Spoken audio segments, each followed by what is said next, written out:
Everyone's kerfuffling.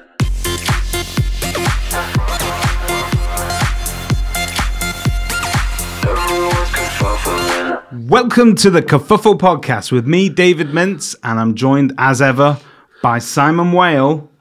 Good afternoon, Simon. Hello, how are or you? good morning or good evening, depending on when people listen to this. Exactly right, and they can listen to it whenever they want because that's the nature of podcasts, David. That's amazing. How are you doing? I've been reading up. Me? How am I? I am fuming, absolutely fuming. Would you like to know why? I'd like you to tell me where it hurts. Well, David, now normally, I'm a bit of a free love hippie, aren't I? With nothing but positivity for mankind. Apart from the vitriol that you like to pour on those 7.4 million people that voted for Brexit. Those utter bastards, yes. No, apart Don't from talk those, about your mum like that Mum, on the show. Dad, it's pretty tough. Christmas was awkward, I won't lie. I ran a proxy war with my kids against mum and dad. They'd run in and say, Boris is shit, then run out the room again, and that'd be it anyway. But no, today it's getting personal, David. We knew that this was going to be a transformative event, us doing this podcast. But our arch enemies at the Estate Agency Podcast... Only too well. Well, those sons of whores have ostensibly declared war on this podcast. What have they done? Well, whilst the smell of mince and whale was still strong on the clothes of our previous guests, Jerry Lyons and Sam Hunter, they were hijacked, presumably outside of the studio, to go onto their podcast. Would have been that crafty one, Overman. Oh, he's only small. He's got it in him, and he's little. His eyes? You can see that from his Facebook posts. Yeah, well, anyway. Well, we see you, Estate Agency Podcast. We're on to you now. First, you try and go daily to give your listeners their daily meth, and now this blatant kidnapping lark. But no more. We have a heavyweight guest on our show today. We're joined by none other than Mr. Mark Manning. Mark is the MD of Yorkshire powerhouse that is Manning Stainton with 19 offices across God's own county. 225 people in all. We're going to be hearing from Mark a little bit later. Enough of that. Plenty of time for smoke blowing later. We'll talk about how Mark managed to win Estate Agent of the Year and not turn up to his own events, which is good, his own ceremony thing. But Mark, look, first things first, I want to get all Kathy Bates style in misery. You are going to remain loyal to us, aren't you? Yeah, I'm just really uncomfortable sitting in this room with the two of you being called a heavyweight, if I'm completely honest. But I'm very grateful for you inviting me. And of course, I will always remain loyal to the whale, as you well know. And of course, now to Mince as well. Whilst I've got those photos on the phone, you remain quite pliant. I don't know what photos you're talking about. Yeah, no. Well, we've had some good times over the years, but I hear we're here to talk about serious things today. That's what you told me. Is that not true? Yeah, less of that. Okay, less of that. There's plenty of other podcasts out there that will deliver quality, intellect, and we're not in that camp yet. Well, we're quite camp. We can do that again. I'll put my notes away then. Yeah, it's good. Okay. So what's been your thoughts anyway, everyone around this table? What's been happening in the news this week? Anything caught your attention? In the news this week, well, we'll do a little bit of a roundup. But the most newsworthy and significant event of the week is a friend of ours, a friend of yours, but a friend of everybody's, and a friend of the industry, Mr. Christian Byfield. Yes.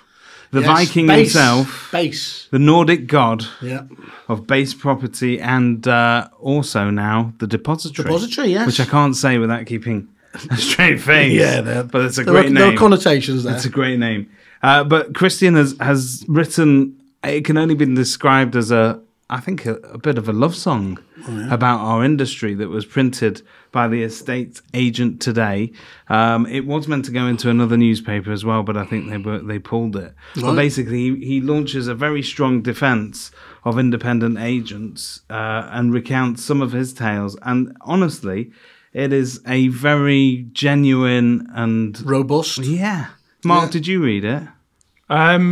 Mark doesn't really care about anything but himself. Read. No, I must have missed it. No, I did read it. I have a lot of time for our Nordic god Christian. He really does know his stuff and talks with great passion. Do you think it's fair to say can he call it like that because obviously people like him who go so far beyond the bar? Or is the country still right? Because frankly, most of the industry isn't like Christian and based property in terms of what they do. I think it's changing. I think it's been changing for the past 3 or 4 years massively.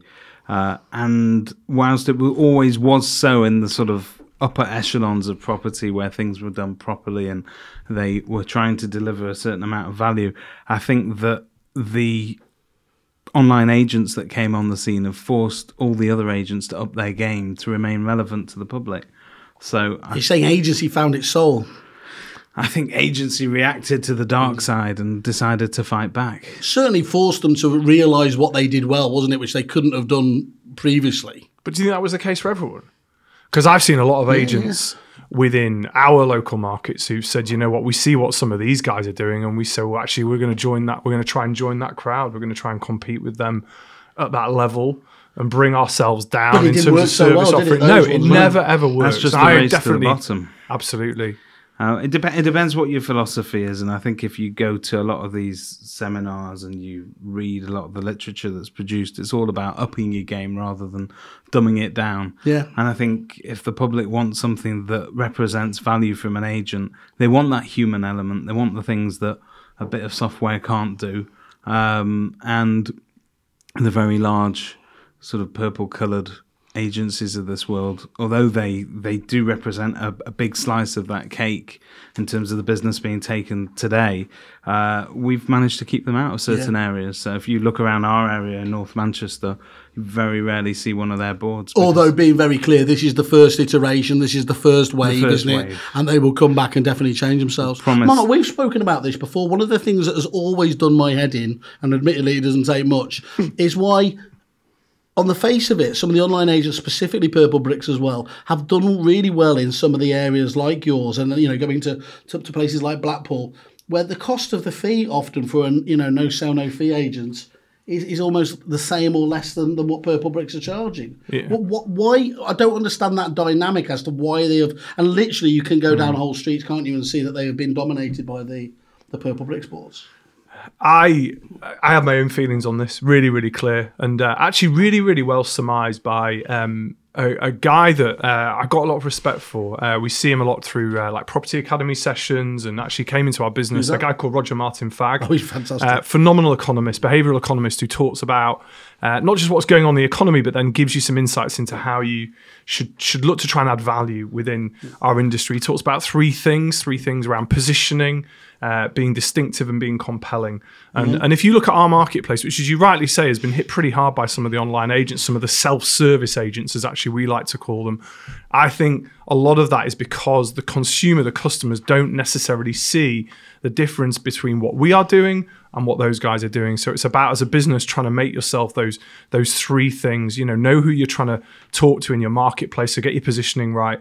Make sure that the offering that you've got is really distinctive and that people understand exactly what it is that you're going to be offering them and how it's going to differ from others, and be compelling about what it is that you're doing. If you're not doing those three things, then guess what? Online agents you're gonna suffer under the weight of it. Do you think agents in the past suffered because actually they created that whole mysteriousness about what they actually did? It was a bit of a dark art. The comparables all in your head, and the people to introduce the secret buyers on there. Whereas obviously what Purple Bricks has cut through a large part of that is that you don't demonstrably need that, do you? Well, It's weird because obviously I'm come onto a podcast today to talk about, maybe technology and prop tech and all that sort of thing. But actually, where we're heading very, very quickly is to that conversation of actually, does the modern estate agent today actually really know how to be an estate agent? Do they know how to be an estate agent in the way that I was taught, in the way that the people before me were taught? Or are we just subservient to the technology that we see coming into our branches every single day? Are we just subservient to Rightmove, Zoopla on the market? Are we just subservient to the software that's bringing inquiries into us? Do we actually know how to be an estate agent? Well, how about you talk about that? What do you reckon? It's a no, isn't it? He's preaching to the choir. People have never been more important, have they? Is the truth about this? I think, and as Mark says, that's the irony, because we're so heavy on sort of tech. Yeah. But really, it's the human element that they can't ever replace. Now, tech that can bring out the best of your humanity, as it were, or enable you to scalably reach people with a touchy-feely sense. Now, that's good technology. Well, if you check your browser history, we'll see the scale of your inhumanity. But yes, you're correct. Did you watch that chicken video? I brought that right down. Did you see what I did there? Well, two of the things you need It was to know getting before serious we go for a on. minute there, It was wasn't two it? of the things. Martin Fagg, absolutely fantastic. Two things that we are identical in. He's a Lib Dem, another Lib Dem in the village, and also The other one. He has a degree in economics, just like what I do. Do you? You've got a degree. I do. You've got a Now, degree. let's just stop there because I think we'll start talking about grades, and that's not fair or anything else. So yeah, I studied the dismal science In the University of Chichester. of Manchester, my friend. Really? Yeah. So there's another secret for you. So anytime you want to throw in some left field econometrics questions, feel free, and I'll come back to you within 3 or 4 weeks. We'll SLA. crack on with some of this week's Yeah. news. With touches on economics. We'll start with the TV presenter with £8.7 million tied up in collapsed agency eMove. So basically Sarah Beanie, everybody's favourite TV presenter. Who's she? Do you know her? I don't know, I've forgotten. She had a show on the TV once. She used to be relevant around the same time that Kirsty and Phil were. Yeah. And Well, Phil certainly still is.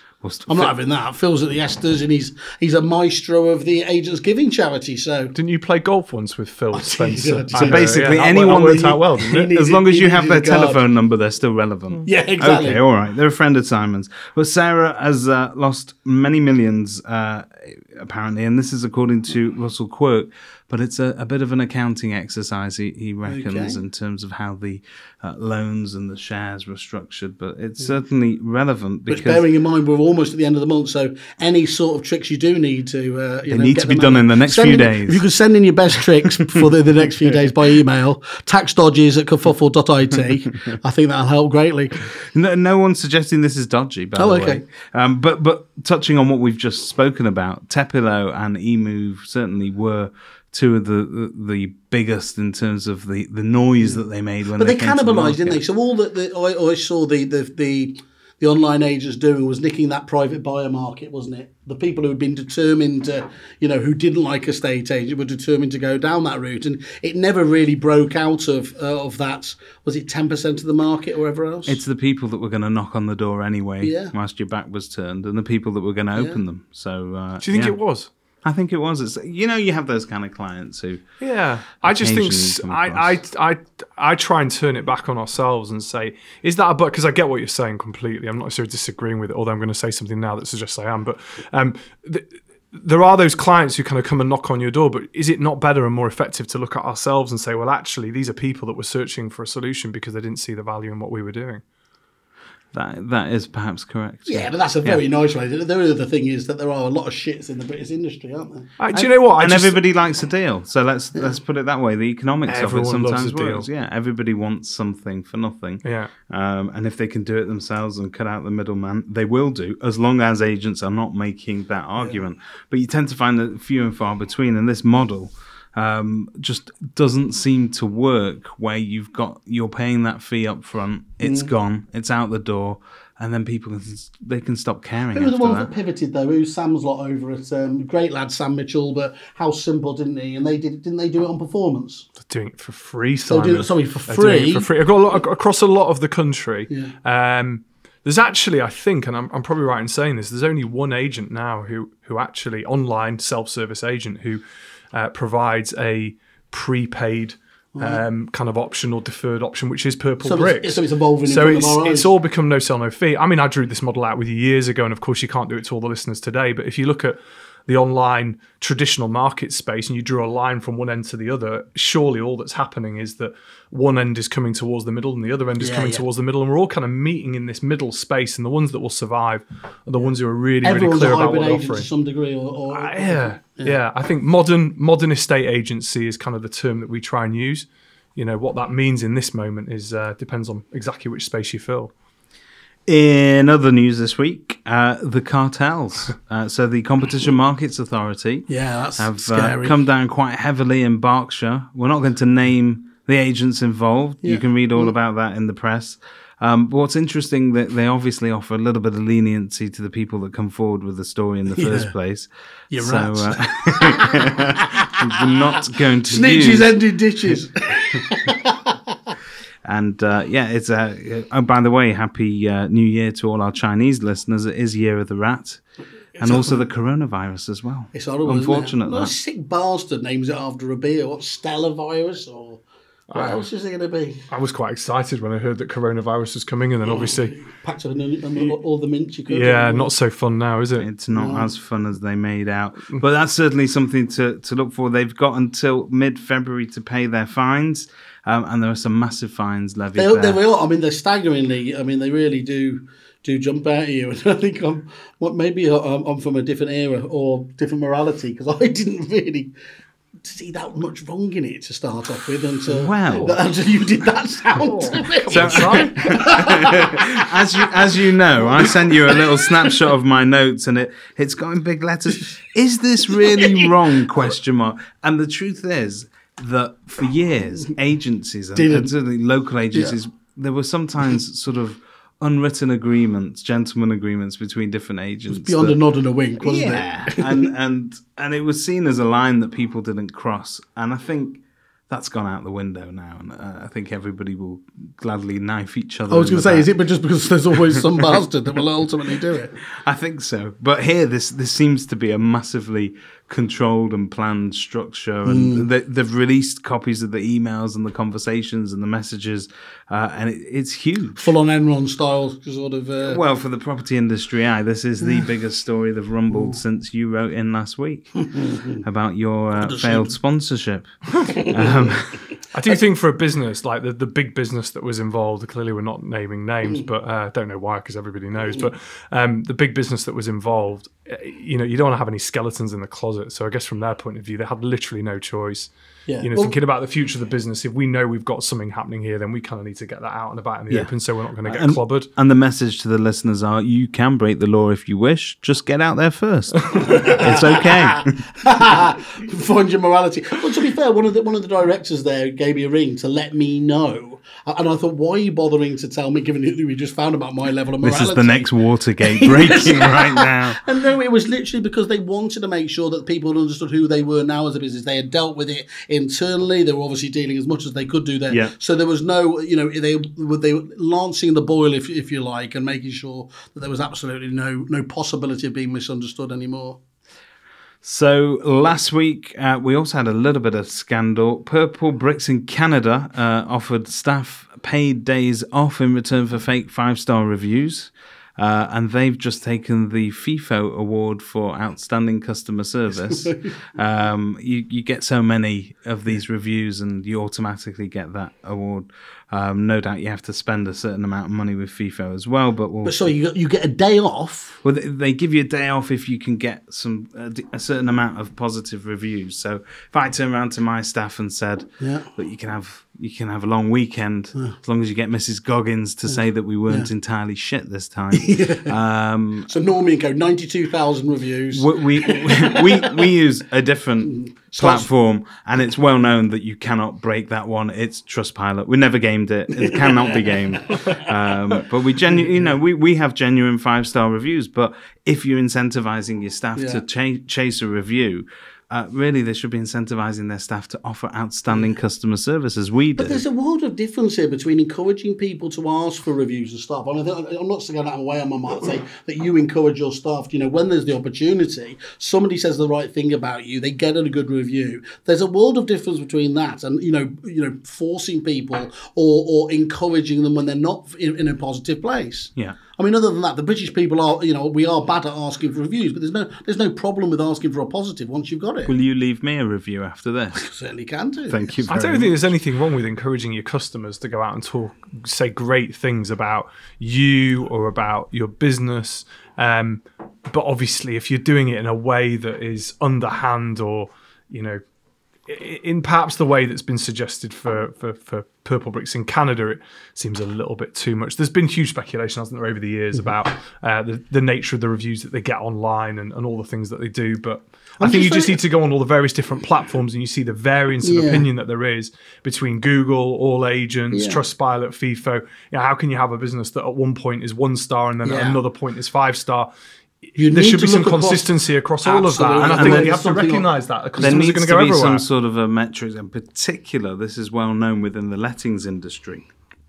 is if you have a disgruntled tenant, very often Scorched earth policy, completely. isn't it? Hell, they hell will- hath no fury like a tenant scorned, and they will leave negative reviews if you don't repair something quick enough, or they don't get the outcome that they're looking for. So it really becomes about some sort of intelligent filtering of reviews that aren't entirely genuine, and reviews that are just there as sort of retaliatory, but it's very, very difficult to do. So I think you've just got to take the rough with the smooth, and what we're taught is that you've got to, it's the response to The these key reviews. was one, the best businesses, isn't it? There, I always remember Streets Ahead, a great business down in South London, aren't they? Down there, and one of the things they used to do, certainly in the early days, they could probably do it with the numbers there. If they got a negative review, one of the Gary or Bob, the owners there, would offer to go and speak with someone, and you can imagine that half the time people are complaining, aren't they, because they feel like they're not getting attention, nobody cares. So that turns it round on its back, and as you say, actually that can tell you a lot more about it these days than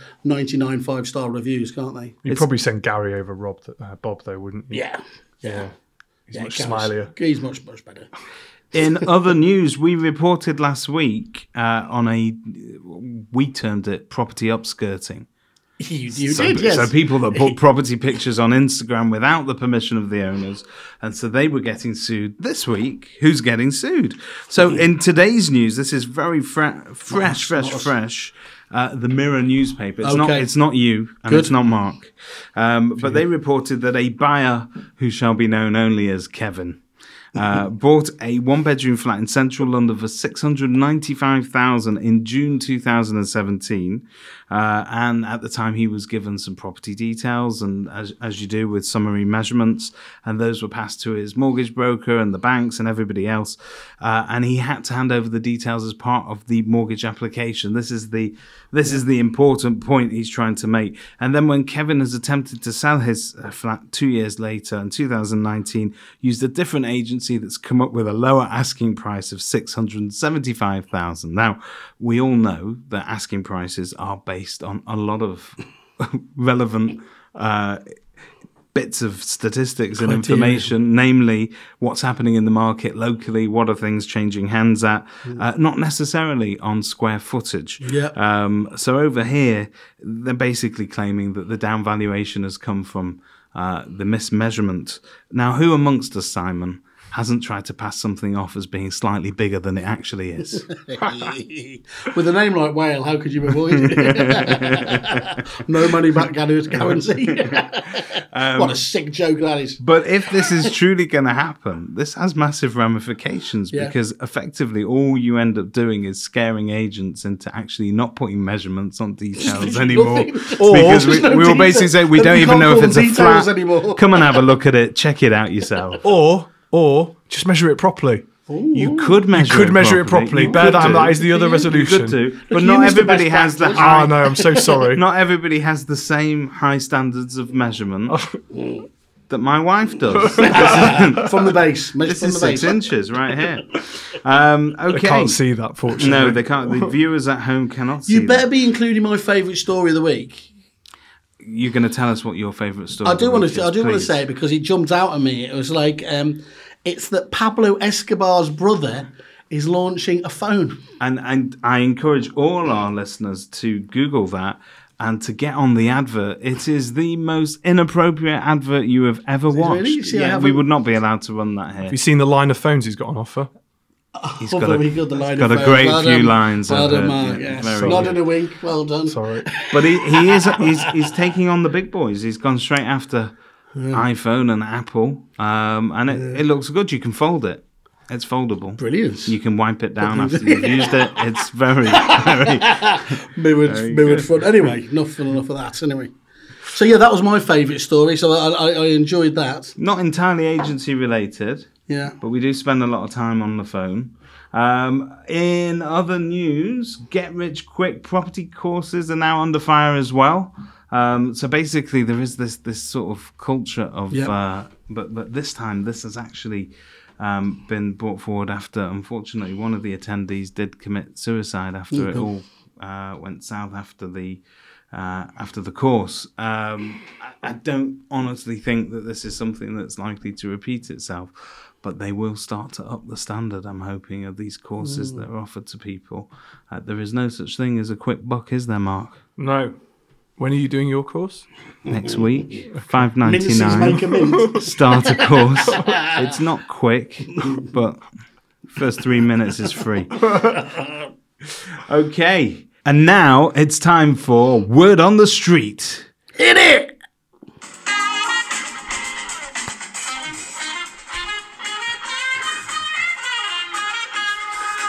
Oh yeah. So, Mr. Whale, would you like to And give another us... 3 hours of that. We had to cut Huggy that Bear short. here. The unedited version is available for download. Am I not doing accents this week? Because we did say, should I try and do You're Huggy not Bear, very but- good with accents. No, I'm not they, good, am they I? come out racist. Always Apu. Even when I'm doing Welsh. Anyway, yeah, no, so Word on the Streets. What we're here for. We've obviously got our... What is it? Here's to the... No, I don't know. So news has finally come out regarding the pricing of Reapit's Pass system, which is the big Ooh, integration, we've the been big waiting for story. It'll be interesting to see. Mark's a big client of Reapit's as well. So the fantastic news for Mark is that actually there doesn't seem to be any charging for the agents, which is Hooray. which is Do we need to fantastic. upgrade to the new version of whatever it is? I would imagine there's a few stipulations. Thank you. Firstborn. And if you could track down the criminal mastermind that came up with the concept for a sort of Reapit Lite, like a jet, Yes. what would you be saying to him now after you've bought that product? Yeah. Well, considering I've got 274 legal pages to go through yet. We've still got a while yet, David, before the story comes out. I think the word is no comment. Yeah, anyway. So, the important thing is it's going to be about $1,000 a year for a supplier, for essentially for Reapit to be able to do the full audit, make sure they're a decent company and everything else. £50 per app that actually goes into their version of the marketplace, their pass system there. And then there are some API calls, which obviously depends on the amount that you actually use the service. All fair, all very good. And when I first came away, I genuinely thought it was really, really impressive. I think they were saying it was going to be 1p an API call. A few people just said keep an eye out, though, just in terms of what an API call constitutes. There's some thoughts that it can be quite complex, and the numbers can increase quite quickly. So that'll come out in the wash, obviously there. But I think on the face of it, actually, most suppliers will be incredibly happy with that, and obviously agents themselves are going to be able to say, look, this is genuinely a new dawn, whereby as long as they can deliver these products in a quick enough fashion, this is a complete change of face from the biggest CRM company that's out there at the moment. Fantastic. And, Then are they the biggest still? They're the biggest. They're the biggest in terms of a single product. Yeah, out there. I mean, I think you look at ZPG and its many different products. They total together they would be more, but without a shadow of a doubt, RPS itself. Yeah. But Apple's after Steve Jobs wasn't really Apple, was it? Well, but then he did die quite quickly, so we're not hoping for that same No, story, are hopefully we? not. Well, Hopefully I'm not not. anyway. And the other news, there's a bit of a rumour. I think it's to be substantiated, but Techlet have been bought by On the Market as well, which is quite interesting. Having to add to their, trying to differentiate themselves from obviously ZPG and Rightmove. So that'll be interesting to see if that does come out in the wash. And then I was with Peter Knight the other day, and he confirmed, I think, that the EA Masters is back again in the same venue as last year for the 8th and 9th of October. But I will confirm those because I had a sherry at the time we were talking about it. So that's a brilliant one. Get that. The tickets are, I believe, already out, and there's an early bird for those. So do make sure you get that because it was a fantastic event last year. Fantastic. And will they be bringing back the Agents Giving Ball? The Agents Giving Ball is out, actually. That's a very good point. Thank you for that. So that's going to be at Epsom. And I think half the table's gone. We're going to put some information up on the website and tweet that out as well. Yeah, so sure. That's going to be a really, really good one. And the Phil the man, he's going to be there. Phil Spencer. Oh, great. Hosting it there. Great, so. because we almost killed it last time, but they've managed to revive it. They brought it back. It just needed time out to recover. Everybody find his needs to place. just get their head down, a little nap, and we're back. Yeah, I believe one of the auction videos is our footage, so we need to buy that back quite quickly. Oh, Yeah, so that's word on the street for the moment, my friends. Fantastic bit of roundup of news. So now we turn to our guest. Yeah. Remember to build him. Shall I build him up? Big him Well, up. we've been accused because, unfortunately, we obviously tend to know our guests quite well, probably a little bit too well. And a lot of our listeners might not know. I mean, I can't believe that they wouldn't. But yeah, Mr. Manning here from the fan. How many years has the company been going now, Mark? My dad told me this. It's a family business, of course. Yeah. My dad told me, in fact, told everybody this week. I think it was 44 years. He'd officially been going within the industry. Manning Staines existed since 2000, so a fair old amount of time. Congratulations. Yeah, You know, thanks. Well, not Or, to- or yeah. Mazel Tov. Your dad had most terrifying person in the Simon Whale book for 6 years running. Yeah, It terrified me for quite a period. which is rare. Yeah, you know, he is just rare. he has that manner about him. You said he doesn't was gives one of you the the stare. first deals you did, apparently. It was, yeah. Missold, I know. Yeah. But so, yeah, he's there. So you've got a fantastic business specialising both letting sales, new homes. You've got a fine and country office as well, mortgages. Yeah, financial So services complete- business. Completely there. Client services department. Yeah. We Yeah. have a customer service team, fantastic bunch of guys, and we have a nice big central operations service as well that sort of covers administration, move managers, who are sales progressors, Yeah. and actually an expanding head office function, if you'd want to call it that. It sounds it's a bit unfair to the people who actually fulfill those jobs, but we have a lot of people who work centrally for us doing a lot of really, really important stuff that previously we might have outsourced. And can I say Yeah. that obviously our offices are geographically the opposite ends of the Pennines, but we're close enough that we do sometimes have a bit of an overlap. And we had a chain, and the bottom end of the chain was Manning Collapsed 'cause of Stainton. Mannings. No. And they were. It was perfect in terms of the people that we spoke to. And all the information that we got, because that's the hardest part of our job, is the sales progression. Yeah. And it helps where you've got an agent that knows what they're talking about, because Mark was out that day. It was handled by somebody else, but it was perfect. It was Fortunately, I'm happy to say I'm out most days. That's great. But that's very nice of you to say. I'd love to say that it's always perfect, but as we well know, it can't be perfect all the time as long as we get it right. not more unless often than Moneypenny answer the calls. not. Well, that's another Beautiful, story. beautiful money penny. Yes, that's nice. So, an absolute powerhouse. You've been part of the home sale network. Ran now, obviously, there. You've won that many years over in your particular category, haven't you? So, what's keeping you up at night at the moment then? I think the idea of running the London Marathon in April is keeping me awake at night. Oh, you meant business-wise? If you ever include exercise on the podcast to get trying to- Exercise is a big part of our show. No, I can see that exercise is definitely high up the priority list in this room. And that's props to the guy with the headphones on who's nothing to do with the people speaking. I think the thing that keeps me awake at night, I don't really stay awake at night, if I'm actually, I do actually sleep quite well, but I think the things that I think about a lot really are all around just culture. Okay. Culture of the business, people. And I think that is the biggest challenge that we have within our business, getting the right people who are going to come and work with us and work for us for that cause. And we have this thing that sort of links us all, bonds us all together, this core set of values which were designed by the people that work for us, and they all sit under this strapline of helping people move. And that's really what the business has always been about from inception through to where we are today. There's lots of little inflection points, aren't there, in business where you sort of go along and you're thinking, is the industry changing? Do we need to be shifting into a different place? Or to try and be ahead of the curve. Or Yeah. not get left behind at least. Yeah, and I think we have seen moments like that recently, and the way that I've always tried to reflect it with our team is that we have to make sure that as a business we can provide the best possible service to our customers. We need to manage their expectations as best we can. This is all so cliche, but I think the thing for me that I can see that's changed is that we need to also have the flexibility to be able to allow our customers to be able to manage their interaction in whatever way they choose. And I think that's where the tech side of things can really, really come into play. This recognition that people will sometimes want to do things online, will sometimes want to do things offline, and you as a business just have to be able to offer that ability for them to be able to do things in the way that they choose. Where I think, and we've already talked about it in the earlier part of this today, where I think that some of the self-service models go wrong is they don't offer that flexibility. People are taken down a specific route, with the promise of we can do this and that, and actually, as it turns out, often that isn't the case. And I think you have to be truly able to provide that full service. And I think the businesses that do that And so really what keeps me awake at night, going back to the question, is how we can get our business to that. So what you're saying there, as I understand it, is to be able to offer self-service isn't an abdication of your responsibility. No. Quite the opposite there.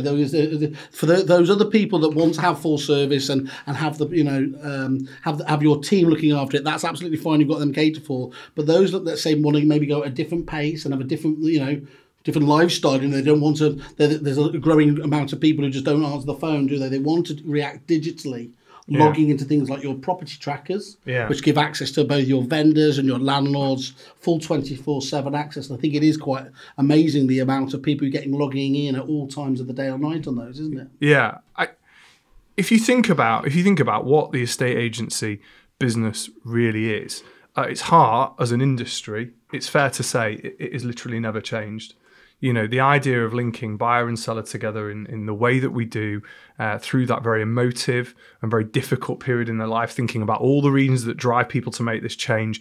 I don't believe personally that a self-service offering in its entirety will ever replace what we do as a business. And so really the critical thing is that you have to be able to layer technology, but crucially do that with the very, very best possible people. And I know that every single roundtable event that I go to and every single industry event I go to, the single biggest thing that people want to talk about is about retention of their team, attracting new talent, bringing the right people into the business. That is the single biggest issue that I believe faces this industry today. Because let's be honest, years and years ago, the idea of being an estate agent was a really, really kind of glamorous thing. When my dad was going into the business, it was like, I'm going to be an estate agent. It was a great thing. Yeah. But now, let's be honest, reputationally, it's not quite what it once was. Would you advise your kids on a different career path, knowing what you know today? I think I'd tell my kids to do whatever makes them happy. If the idea of linking people with the property of their dreams or helping people through this process made them happy, then go for it. That's the PC answer, right? I think, in an ideal world, be a doctor, be a lawyer, an accountant. Go be an accountant. Tick a few boxes. Go where the money is. No, listen, kids have got to be. My kids are just one. As long as they're happy, I don't mind what they do. But that brings us back to the first episode, doesn't it? Actually, thinking about it, where Heather was the only person we've ever known who went from being an accountant to being an estate agent.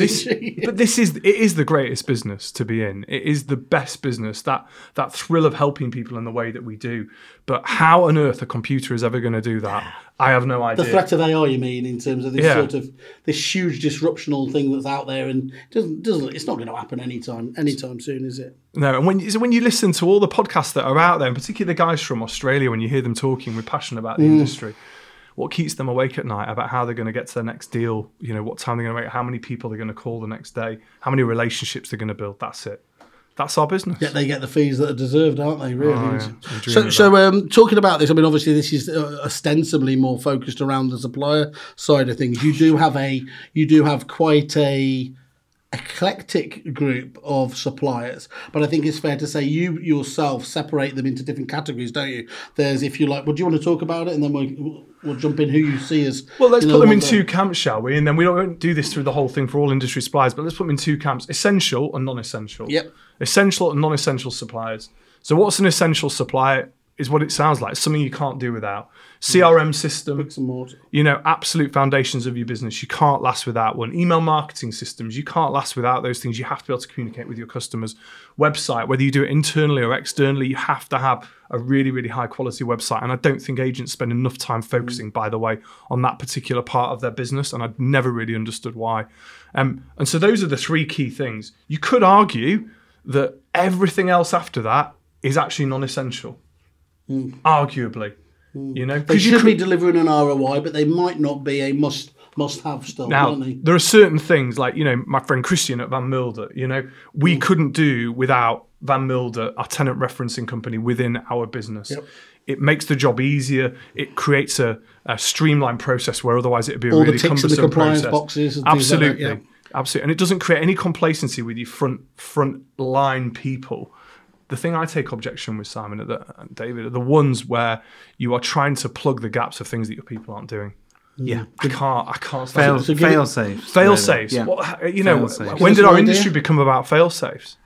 So give us an example there that people would recognise out there.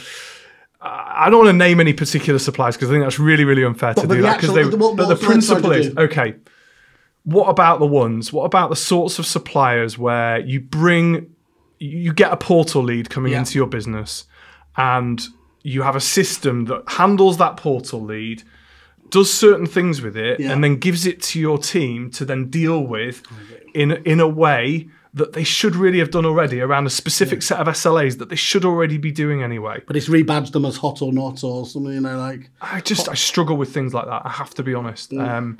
And I think you end up as a business paying out for a lot of these things to plug gaps that perhaps shouldn't be there. Yeah, I think it's an excellent point there, isn't Really it? good point. And understanding that and assessing that, because that changes over time as well, doesn't it? The problem is the ones as well sometimes that you take on that were there to solve and help a particular area. I mean, I know Moneypenny suffer from this because they are too good in their own particular area. Yeah. The front office staff just let all the calls go through to them there.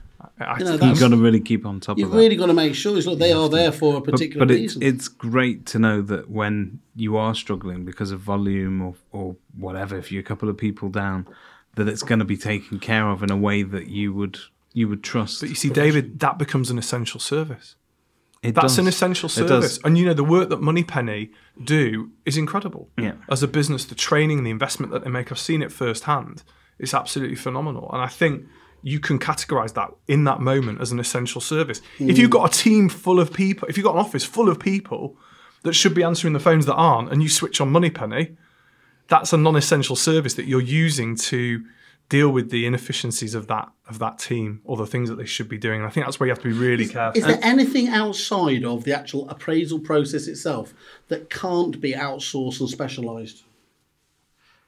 Oh, that's a hard question, sorry. Do you know who answers that question? Your guest last week, Peter Lawrence. A lot of his model is based on outsourcing. Yeah, he quite a takes bit down- of yeah. their behind the scenes stuff. I think where things sometimes fall down is where, and we found this, where you become so reliant on a piece of tech that you build your business around it. So your processes get built around this particular crutch. So And it becomes a Jenga style. it does, and it also becomes something that when you come up to your annual renewal and they're talking to you about increasing fees, you can't really turn around and go, "Oh, I'm sorry, but we're not in," because you've built an entire section of your business around it. So you have to watch out for those things as well. You become too reliant on it, but there are a lot of efficiencies in it, and so you will obviously have that downside of a service like Moneypenny, but the upside is your calls are always going to be answered, and it's something that a lot of agents started to respond to. I mean, the great agents like yourself have probably always been doing that, but when Peter Knight brought out his EA Masters and the guide, a lot of the information you would get afterwards was based on your handling of leads and calls, and again, you react to that. Very Well, important. it's just the stats that, you know, the problem is where it always come back is the sheer stats about the amount of people that don't deal with the leads in the first place, isn't it? No, it is a frightening stat when they come out with that stuff, but that's the problem with, you know, largely speaking, some of the portals and the vast amount of leads that they send through to us. But again, you know, these are the same or could be classed as the same as the old style, someone walking into your office and making an inquiry about a property. How would you have dealt with that person when that happened? And, you know, you've got to get the culture right, I think, around that sort of thing. I'm not saying that we are perfect at that. I by no means class ourselves as being, you know, a great agent. I just think that you've got to do the basics really, really well and have good processes around that sort of thing. But ultimately, the people that work for you have got to be really, really clear about what it is that you're trying to do and what the outcomes need to be. How pigeonholed do you keep your staff? Do you allow them certain flexibility within a remit, you know, so the first and most important thing that the customer comes first or whatever else there? Then do you give them a sort of the ability to respond outside of the norm, or as long as they're trying to do the right thing, or are they fairly closely controlled? I'd say honestly that the people that work for us largely have autonomy to do the job the way that they feel. We rely on our branch managers, who are an exceptional group of people, to go and drive the business. We don't have area managers overseeing or anything like that. It might be for some people the wrong way of doing it. I just think that's how we have always felt that the business is better run. If you give people a responsibility to just provide great service, then that's what they'll go and do. If you target people around specific sales targets and you've got to do this value of this or this value of this, I think you can get sort of slightly blurred lines. And again, I know that works for some businesses, and I know that creates great outcomes for some businesses. But for us, we've just always done things in a certain way, and I don't really see that changing. There's always been a real feel to your business, though, hasn't it? It doesn't have quite that sort of, where it doesn't work in that battery head environment where you have. It doesn't feel like a corporate. No, not at all. Not in any agency. shape. You have to ask the people that work for us. I mean, again, that's another interesting point. So I might think certain things about our business and have this impression of how people feel. And again, it's the same thing with technology, I think. A lot of the time, business leaders will look at their business and say, oh, we need that solution within our business to do that job. Yeah. And they actually don't talk to the people that sit on the front lines of their business and say, what is it that you actually need? And they put these tools in place because they think there's a problem with this, and actually the problem is something completely different. Yeah. And that, I think that can be a really frustrating part of the tech piece, is we brought this in to do this because we think this is a problem. Yeah. But is it? You were talking there about leads, and of course, famously, Rightmove has cut back on the amount of leads to try and focus more on the quality side of things. Where I think on the market has been shouting from the hilltops, hasn't it? It's got getting ever greater ones there. Who do you feel is getting that balance right? Ignoring your maybe your normal loyalty for on the market in terms. I don't have any loyalties really. In again, the reason why we sit on all three portals is because we feel that we want to attract as many leads into the business as possible. Sometimes I question that and think, well, do we actually need to be on all three? What do you feel there? I'll be honest. I think that the majority of our really good quality leads, consumers, I think, come still from Rightmove, and I think Rightmove as a business. People might have their questions about what they do and how they do it, and the fees that they charge. But it's not such bad value. And I mean, this is not an invitation, by the way, to Dave Anderson from Rightmove Only to put our fees up. This is just me acknowledging the fact that actually compared to what perhaps we used to spend on newspapers and things of without that sort, thinking about it, actually that it's not terrible. I think the issue people have with Rightmove is probably partly attitude, but also the fact that they don't see a lot changing. I was listening to one of the previous podcasts, and actually I think it was David who was saying about the fact that really they're not doing anything different to what they've always done. Say a lot of intelligent stuff.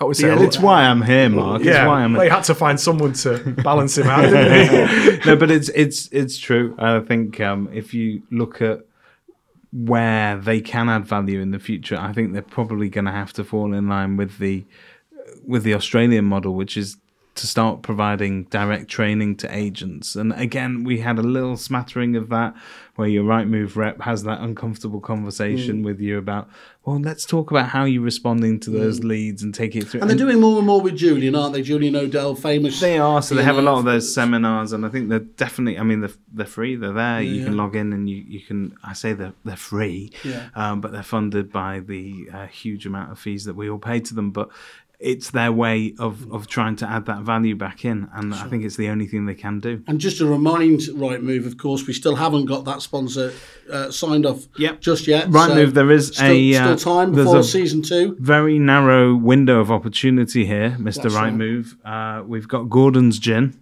Ginster's Pasties, and we are working on a Ginster's pasty. Tenement? It might work. Tenement and Tenor Lady for some of the lady listeners. We don't want to make this too male, too laddish.